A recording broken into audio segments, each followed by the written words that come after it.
The COVID-19 pandemic is, by any measure, one of the most world-changing events of our lifetimes. The coronavirus has spread rapidly to every corner of the world, and with it always have come dramatic changes to our ways of life, from our governments to our economies and even our cultures. According to the World Health Organization, the United States is among the hardest hit areas in the world, with nearly 700,000 confirmed cases, more than any other country on Earth. As protesters in Michigan defy their stay-at-home orders to demand an end to the lockdown, hundreds of thousands of New Yorkers have taken to their windows and balconies to applaud frontline healthcare workers during their 7 p.m. shift changes. This is pandemic time, a time of fear and heroism, of mourning and frustration and upheaval, of anger and perhaps a touch of hope, but most of all, it's a time of isolation and boredom. In this new cultural, economic, and political landscape, little remains as it did before the virus struck. In this video, I'll address how the pandemic might reshape the 2020 presidential election between Republican President Donald Trump and his presumptive Democratic challenger, Joe Biden. In particular, I'll talk about how both of the candidates' odds are changed by the coronavirus. In other words, who will it help and who will it hurt?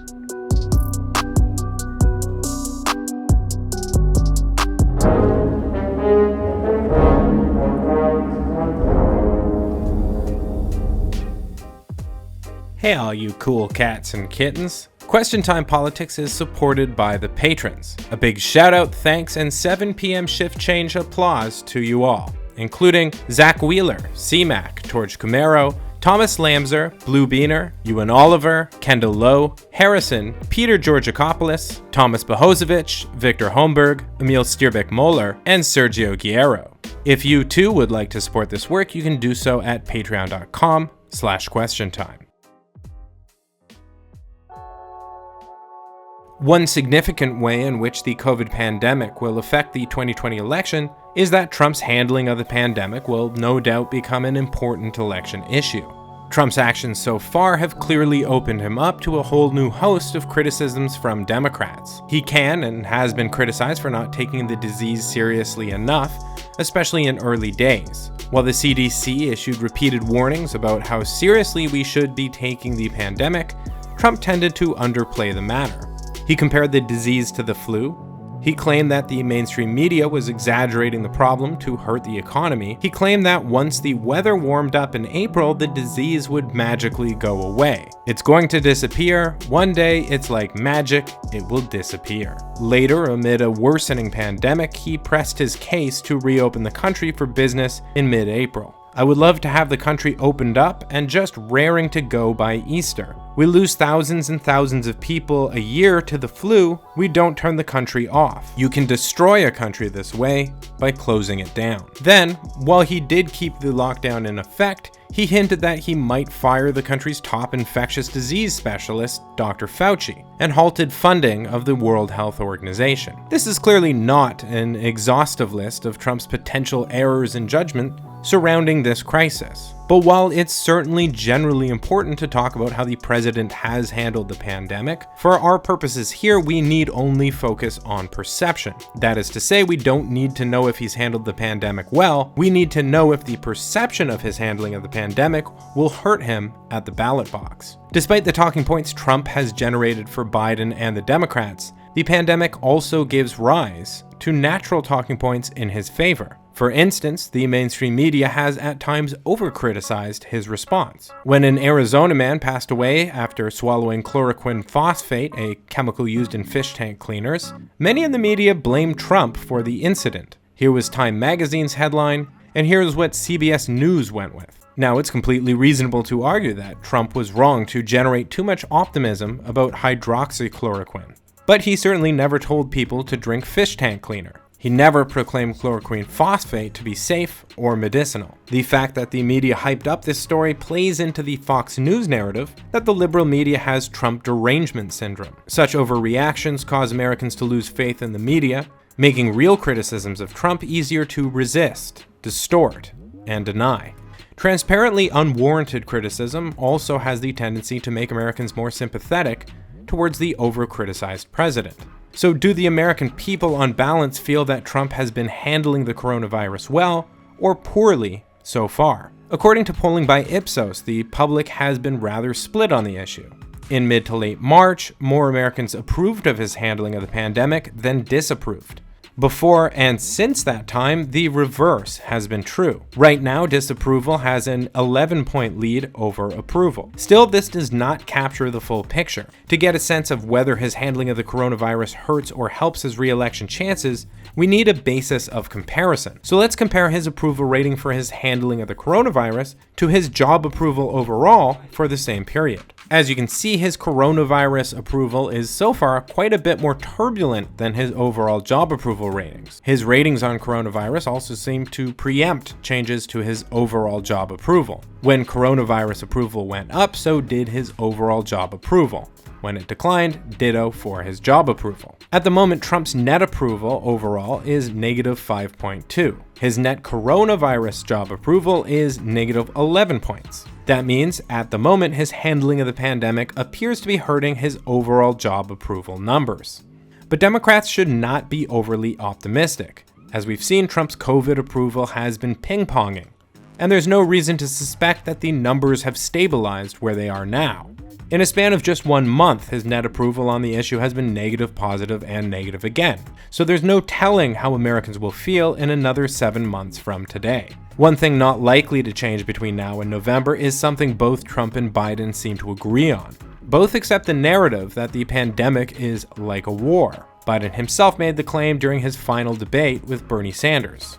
The idea that this crisis should be treated as such brings to mind the aphorism, "Don't change horses midstream," or as Lincoln originally phrased it, an old Dutch farmer who remarked to a companion once that it was not best to swap horses when crossing streams. If the pandemic is a stream, Trump is the horse. While Democrats might be pulling their hair out over all the things he's done wrong, his own following is getting completely different messaging from the right-wing media, from Trump's campaign, and straight from the horse's mouth.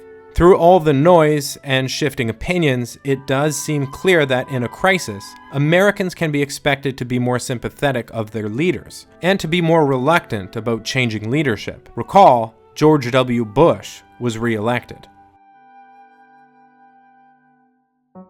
Long before James Carville coined the phrase, "Is the economy stupid?" it was well known that the economy is a strong predictor of how an incumbent president will fare in a re-election bid. While various political scientists have attempted to narrow in on the precise economic factors that make or break an election for a president, I think Nate Silver did a pretty good job at summing up exactly what we do know about how the economy affects presidential candidates. A bad economy makes life harder for the incumbent party. Beyond that, we don't know much. Clearly, this is not a positive indicator for Donald Trump, whose re-election bid prior to COVID very much relied on claims about a strong economy. A briefing from Oxford Economics summed up the argument this way: "Our election model predicts President Trump will win the popular vote in the 2020 election with a 5-point majority. A record low unemployment rate, subdued inflation, and only moderately cooler income growth will favor the incumbent party despite some party fatigue." Much of these factors now are out the window. As the Washington Post recently reported,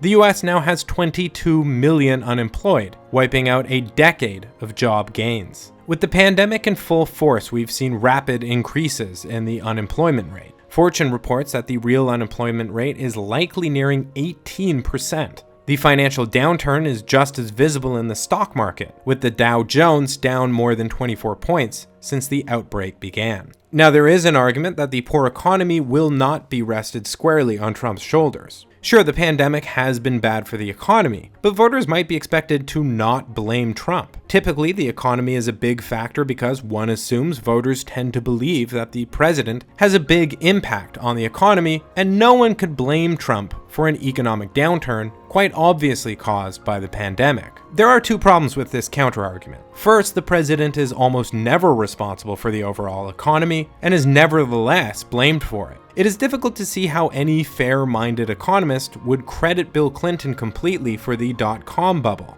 or lay all of the blame for the 1979 oil crisis on Jimmy Carter. Still, despite how much or little a president is actually responsible for their economies, voters tend to hold them responsible at the ballot box. Second, let's assume that voters are more sympathetic of Trump than they have generally been of previous presidents. Let's assume that for whatever reason, voters get that the economic downturn would have happened no matter who was sitting in the Oval Office, and no one thinks Trump's handling of the crisis was a factor in hurting the economy. Even if we granted all of that, all that would do is decrease the significance of the issue of the economy. It doesn't suddenly make Americans think the economy is doing well. So it doesn't really restore the economic argument Trump could have previously made for his re-election bid. He had what seemed to be a very important talking point about his economy, and no matter how you look at it, that's gone now. That fact alone is a hindrance to his campaign and a positive indicator for Joe Biden. While the shutdown spells bad news for the economy, the change has an even more direct impact on the 2020 election. And that is how candidates get their messages out to voters. Campaigning in the 2020 election will be very different from elections of the past. Social distancing means no rallies, a mainstay of Trump's campaigning efforts. But Biden will also have to say goodbye to his malarkey bus. In general, with the forfeiture of many traditional approaches, a seasoned politician like Biden might find himself out of his depth. Digital strategies will no doubt become more important than ever. This no doubt benefits Trump, whose social media prowess is among the strongest of any American politician. On Twitter, Joe Biden has an impressive 4.9 million followers. That's a lot.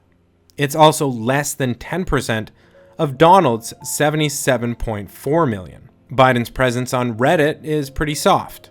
I found one subreddit with less than 15,000 members. Another less official-looking Biden subreddit has 91,000. Even though Reddit has quarantined the community, r/thedonald has 793,000 members. On Facebook, Biden has 1.8 million followers. Trump has 29 million. On Instagram, Biden has, once again, 1.8 million followers. Trump has 19 million. On YouTube, Joe has 37.6 thousand subscribers. Donald has 350,000. Having around 10 times the online following of Joe Biden would be a massive advantage to Trump no matter what. In an election where digital campaigning can be expected to have amplified significance, it's a devastating blow to Biden and his campaign. Far more elusive to decisive objective analysis is how the pandemic is likely to affect the minds of Americans in terms of political views. For me, ideological changes that are likely to emerge fall into three general themes. The first is xenophobia. This ideological shift is so clearly identified with the pandemic that it even appears near the top of its Wikipedia page. There have been incidents of xenophobia and discrimination against Chinese people and against those perceived as being Chinese or being from areas with high infection rates. Now, I'm not going to shade Trump supporters by claiming that all or half of them are deplorables. I'm not going to claim that all Trump supporters are xenophobic or that all xenophobes are Trump supporters. But I will say that an increase in xenophobia is likely to play to Trump's advantage. Xenophobic tendencies are more likely to promote support for travel bans, withdrawal from international treaties, and big, beautiful walls. Anti-Chinese sentiments clearly play into Trump's frequent suggestions that China has been ripping us left and right. And President Trump clearly knows this and is banking on it. Playing into the association of the virus with its country of origin, Trump has frequently referred to the disease as the Chinese virus.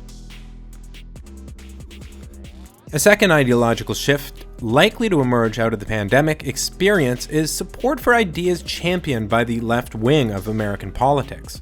Call it socialism, call it communitarianism, call it social democracy. Ideas that underscore the core concept that we solve some problems better together are far more likely to be embraced when we face a crisis that we cannot solve with rugged individualism. Universal financial relief and free universal healthcare seem to be ideas that, at least temporarily, are being embraced more readily across the political spectrum. Now, neither Biden nor Trump are democratic socialists. Both have, in fact, railed against it. But approval for more left-wing ideas clearly shifts the Overton window to the left. That's likely to benefit Biden more than Trump. One thing that the pandemic has taught the world is that trust in institutions is crucial to surviving a pandemic. Compliance with government instructions and faith in the media can be expected to improve a country's ability to recover. Americans may very well not come out of this pandemic believing in institutions, but they can be expected to come out believing in belief in institutions. This hurts Trump, who has frequently criticized the media, politicians, and governmental norms and standards. He of course famously campaigned on a promise to drain the swamp. Whether or not this was accomplished, Trump's popularity relies in part on a mistrust of the deep state. In a crisis where survival hinges in part on the public's faith in the inner workings of government structures, some of the potency of anti-establishment rhetoric in general is lost. While Biden's campaign has never explicitly advocated a return to normal, this has been a frequent characterization of his candidacy. His campaign has criticized Trump for behavior that is outside the traditional bounds for a president. As a longtime powerful career politician, Biden is, to most, a synecdoche of the political establishment. Clearly, the tendency to prefer a belief in institutions would favor Joe Biden. So while there very well may be ideological shifts that favor Donald Trump, it seems likely to me that most of the anticipatable ideological realignment can be expected to favor Biden. While President Trump had previously suggested that the pandemic would end with the coming of warmer weather, no one really knows when things will actually go back to normal. As Trump signals he wants things to return to normal soon, we should be concerned about the very real risk that lifting the shutdown prematurely could lead to a resurgence. If the pandemic continues into or has a comeback in November, no doubt this will have a substantial impact on how voting happens. This in turn would inflate the vote of certain demographics over others. In particular, age is a significant factor. Assuming exit polling from the 2016 election will have some bearing on the 2020 election, it's fairly clear that older voters are more likely to cast their votes for Donald Trump, whereas younger voters are more likely to vote for his Democratic challenger. Hillary Clinton won a strong majority of those 18 to 29, and had a slight edge with 30 to 49-year-olds. Trump had an edge with those 50 years of age and older. If in the midst of an outbreak, voting proceeds as normal, with in-person voting, there's no doubt that older voters will be less likely to show up at the polls as they are more vulnerable to the disease. If instead remote electronic voting is implemented, older people can be expected to be less adept at navigating the novel process. These factors all work against Trump's re-election prospects.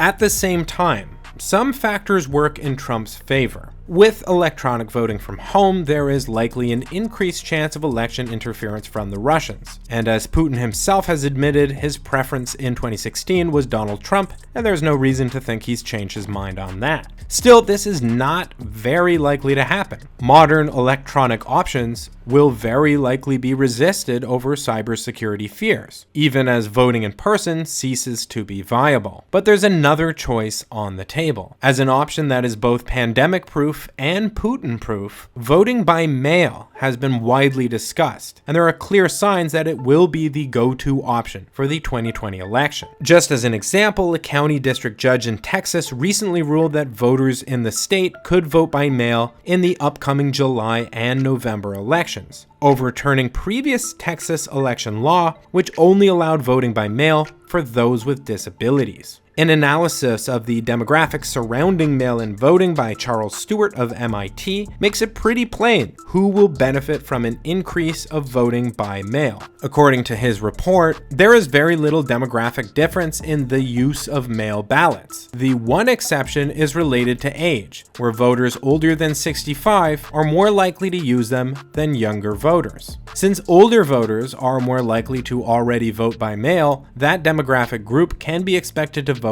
most reliably should voting by mail become the standard operating procedure for the 2020 election. While of course we would see large increases in mail-in voting from all age groups, the seniors will not have the same learning curve to overcome. As a result, older voters can be expected to cast a larger than usual share of votes. That's good news for Donald Trump.